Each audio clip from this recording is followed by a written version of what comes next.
Welcome to VD Learning Academy. Welcome to the program of Tax Tweet. So now today is a day 3 of GST. So आज हम GST का day 3 है, उसके बारे में हम डिस्कस करेंगे. I hope you have given the test for the previous lecture and as well as you have earned maximum VD points. So basically जो हमने देखा था पूरा पाथवे देखा था कि अकाउंटिंग होता है, outward supply, inward supply and then summary return. ठीक है, अब ये तो हमने थियोरेटिकली देखा, बट प्रैक्टिकली अगर कैसे होता है ये सारी चीजें, हम ये एक ही एग्जांपल से पूरा का पूरा जीएसटी, पूरा का पूरा जीएसटी कैसे काम करता है, एक सिंगल एग्जांपल से हमें सारी चीजें पता चल जाएगी. तो जैसे कि समझो एक दुकानदार है, दुकानदार ने एक नया नया बिजनेस चालू किया है, वो अपने शॉप में उसने अपना जीएसटी में रजिस्ट्रेशन कर लिया है. उसके शॉप में समझो वो 5,000 का माल खरीद के लाता है. समझो उसने 5,000 का माल खरीदा. अब वो माल की जो कीमत है वो 5,000 रुपए, बट जब सामने वाला उसको इनवॉइस बना के देगा, सामने वाला उसको जब बिल बना के देगा, उसके ऊपर जीएसटी चार्ज करेगा. मान लो कि जीएसटी का रेट 18% है, तो सामने वाला 5,000 इंटू 18 करेगा तो 900 रुपए आएगा. तो टोटल जो उसको पे करना होगा 5,900.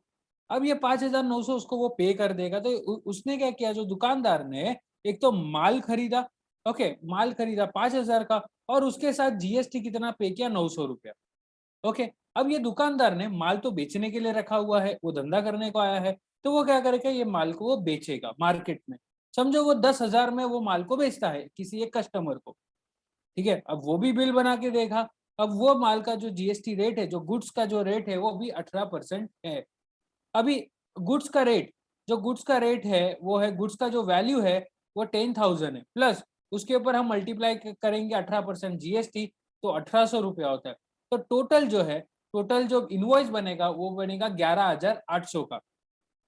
सो जब सामने वाला कस्टमर, जब उसको पेमेंट करेगा, सामने वाला उसको कस्टमर पेमेंट करेगा, तभी वो 10,000 तो माल का देगा, प्लस उसके साथ साथ 1,800 रुपया जीएसटी का देगा. तो टोटल कितना देगा, 11,800. तब यहाँ पे जो फोकस है, सबसे पहला फोकस क्या है कि जब जब गुड्स खरीदा, ओके, जब गुड्स खरीदा तब 900 रुपया जीएसटी पे किया, और जब गुड्स बेचा तब 1,800 रुपया जीएसटी सामने वाले से हमने वसूल किया. अब यहाँ पर बात आती है कि गवर्नमेंट को हमें कितना देना है. तो बहुत ही सिंपल मैथमेटिक्स है, इसमें कोई भी कॉम्प्लेक्स नहीं है. बहुत ही सिंपल वे में गवर्नमेंट ने बोला है कि हाँ, उसके पहले आपको क्या करना होगा, जो भी आपने पूरे महीने का आउटवर्ड सप्लाई, जैसे मैंने प्रीवियस वीडियो में बताया था कि आउटवर्ड सप्लाई, जो भी आपने गुड्स बेचा, जितना भी आपका इनवॉइस हुआ, उसको हम GSTR 1 में अपलोड कर देंगे. प्लस जितना भी माल आपने खरीदा, उसका डेटा किस में आ जाएगा, जिसको हम बोलते हैं inward supply. Okay, inward supply कहां पर दिखेगा, GSTR 2B के अंदर. सो अब क्या होगा, दोनों का समरी बनेगा GST 3B में. तो अब GST 3B में क्या होगा, जो 1,800 रुपया आपने कस्टमर से कलेक्ट किया सेल्स यानी कि आउटवर्ड सप्लाई के थ्रू, उसको हमें गवर्नमेंट को देना है. बट यहाँ पर हम गवर्नमेंट को ये बोलेंगे, 1,800 रुपया तो हमने कलेक्ट किया है, बट उसके साथ साथ मैंने 900 रुपया किसी और को इन ट्रांजिट पेमेंट किया है जीएसटी का, यानी कि इनवर्ड सप्लाई. तो यहाँ पर हम क्या करेंगे, सेल्स माइनस परचेस, यानी कि outward supply minus inward supply का जीएसटी, खाली जीएसटी को कंसीडर करना है. तो यहाँ से 1,800 रुपया जीएसटी कंसीडर हुआ, यहाँ से 900 रुपया जीएसटी हुआ. तो जो एक्चुअल भी अभी मुझे गवर्नमेंट को पे करना है, वो कितना पे करना है हमें गवर्नमेंट को, ये दुकानदार को कितना पे करना है, 900 रुपया पे करना है, 900 रुपीज. कैसे 900, जो आउटवर्ड सप्लाई से कलेक्ट किया और जो इनवर्ड सप्लाई में पे किया, उसको हम आमने सामने एडजस्ट कर देंगे. जो भी बचा हुआ रहेगा वो हमें गवर्नमेंट को GST 3B, जब हम रिटर्न फाइल करेंगे उसके साथ ही इसका पेमेंट करना है, टैक्स का पेमेंट करना है.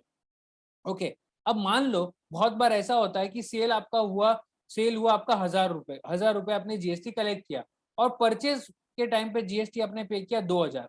तो अब ये क्या होगा, जो 1,000 रुपए आपने एक्स्ट्रा पे किया, अगले महीने के रिटर्न में, यानी कि अगले महीने या अगले महीने के पीरियड ऑफ रिटर्न में वो कैरी फॉरवर्ड हो जाएगा, यानी कि उसको आगे कंसिडर किया जाएगा, उसको आगे ले लिया जाएगा.